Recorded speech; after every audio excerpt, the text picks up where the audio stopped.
אף? תעשי את זה. אבישי, איפה אף? נכון, איפה ראש? נכון, איפה אף?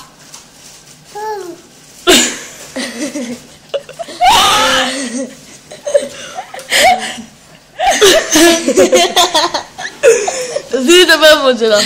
אני יכולה לקום לי הבטן. אבישי, איפה פה? פה, נכון. זה עיניים. עכשיו תראי לנו איפה אף? איפה אף של אבישי? לא, אף.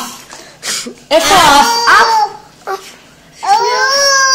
לא להוציא משקפיים. איפה אף? טוב, לא צריך. איפה אף? אבישי, איפה אף? עכשיו הוא כן רוצה. עכשיו, לא, תעשה לו וואו. הוא רוצה שנעשה לו וואו. בצד. עושים זה הפוך. ביי ביי. שום ביי. אבישי, איפה אף? לא, תעשו אותה. איפה אף? איפה אף, אבישי?